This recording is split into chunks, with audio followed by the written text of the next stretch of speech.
Hey Stationery Squad, welcome back. Guess what day it is? It's new pen day! Yay!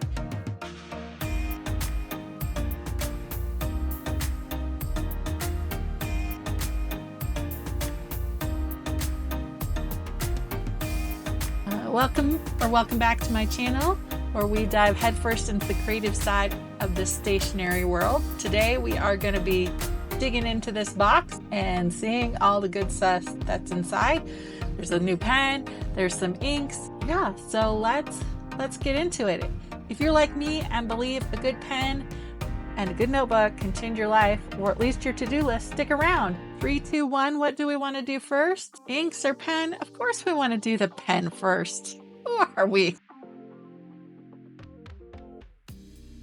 I mean, look at this beautiful box.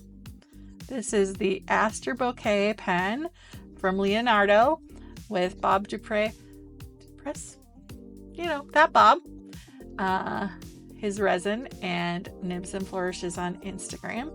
Always posting beautiful things, flowers mixed together. So I've had a Leonardo on my wish list or pen priority list, not even the wish list. It was on the pen priority list, a new Leonardo for most of the year. And I was ready to buy one. And the one I was thinking I was going to buy was sold out. And then Nibs and Flourishes said, hey, this beautiful one is going live tomorrow. And I'm so glad I remembered, got up and got it. If you're not familiar with Leonardo, it's an Italian pen.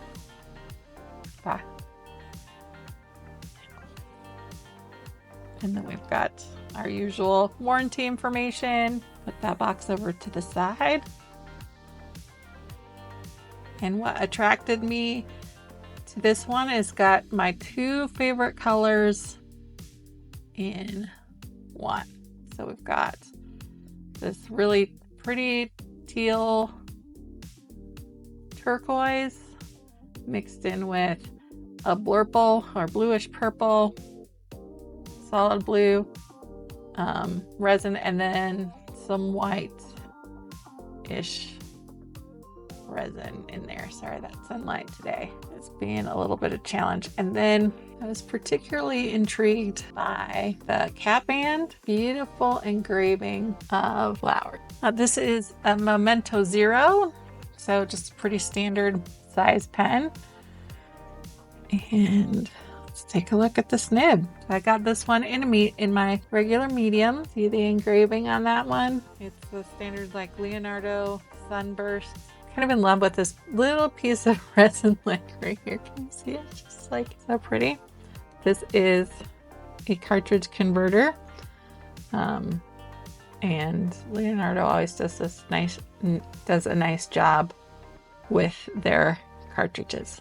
So I am super excited about this pen. It is absolutely gorgeous. I ordered a couple of inks to go with it. And yeah, we're going to find a few more. Okay, we're back. These are my colors. So I have a lot of choices for pen and ink pairings in this realm between the periwinkle, blurples, true purples, and turquoises. So I limited myself to 8 for this first go round.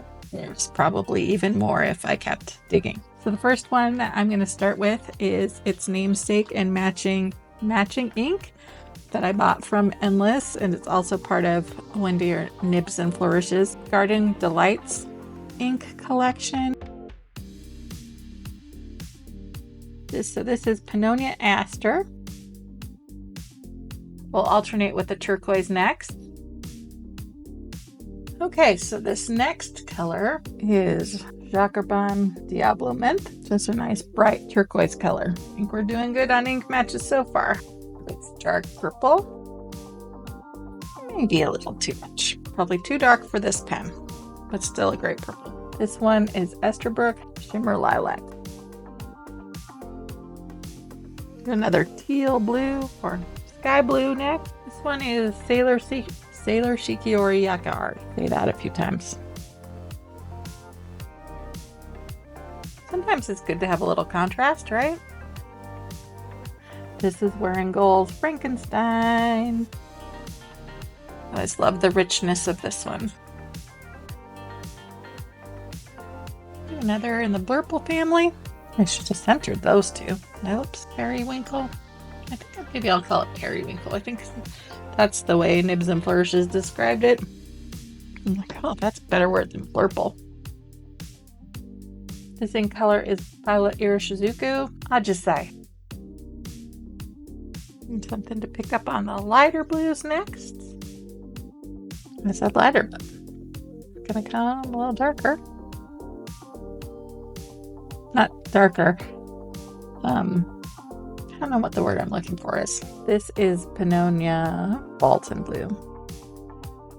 I think we can get one more in here. What do you think? This last one is another Pennonia, and it was kind of on my buy a bottle list, and then I saw Aster, and I thought, well, they're pretty close. I probably don't need both. Sometimes that my perceptions of what I see in person and on the screen don't always match up. And they are pretty different, actually. So this is Pennonia Twilight. Like I need another bottle of ink. Okay, we'll see how those dry and we'll pick a color. What are you hoping for? Lots of great choices here already. Okay, so all of the inks have pretty much dried down. Put some little decorations. I love my little bears. And I've just been kind of looking at it. So, I mean, Pennonia Endless Hatch combination. I mean, did they nail it or did they nail it with Aster? It's great. I love how the Diablo Mint really picks up the sparkles in the resin. Esterbrook Shimmer Lilac wasn't the match that I thought it was going to be. Yakikari also kind of brings out the shimmer. I think it's interesting, and I don't know if the camera can pick it up, but how much darker it looks like the resin becomes when put next to the Wearingeul. So that's a fun match, but contrasty match. Pennonia Twilight is another excellent match. Ajisai, I really liked that one. In hindsight, Ajisai and Aster are pretty similar. So anybody need samples of one or both? Because you probably should have gotten Twilight instead of Aster. But you live and learn. And then the Baltan Blue, also super fun. I think it pulls some of the lighter colors out of the resin, that kind of white clear parts. So make your prediction now. Which color did I put in? To give you a little hint, these are the rest of my colors that I have going. I don't know if that's a hint or not. Those are the other currently inked this month, so might be a hint. And the winner is I don't know. I just felt like this one was a little bit poppier and matched up just a little bit better in terms of where I wanted to go in terms of the color family for currently inked this month. Aster just kind of was ringing close, even though they're not anything alike, but the undercurrent of the journalize, I don't know. Sometimes I can't explain my reasoning, but I'll do my little pen break-in test here, write a few things about it, and we'll be back to share thoughts.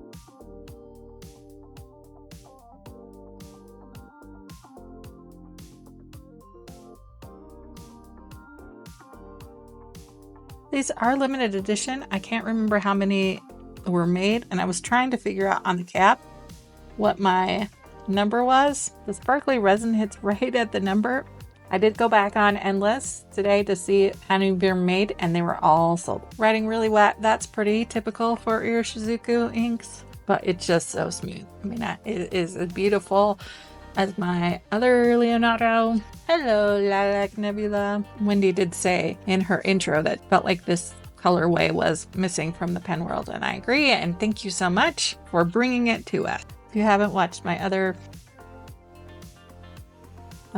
new pen videos, I just always like to do a panogram, play around, see what the differences are in letter forms, and I do it 3 different ways. It's totally overkill, but we got to use this ink, people. And I wrote this one. Sometimes the things I do to myself, trying to talk and write at the same time. I am out of shape. Used to be able to do it all the time as a teacher, but not so much. This is what going to the central office gets you. You lose skills. Got my print, my regular handwriting, and now I'll do handwriting that I am trying hard. Slow cursive. Traditional cursive. So I do not have the proper slant form. I wrote it wrong twice. Maybe this time is sharp. Well, that was fun. Coming back and just realizing your camera was dead. At any rate, threw in some finished pages. I love this pen. The good news is for you, Patch and Endless are doing another run. So sign up for the wait list if you are in love with this pen too. I think it's going to get another month of workout, which is really saying something for me and pens. Until next time, keep ink on those fingers. Keep being awesome. Bye for now.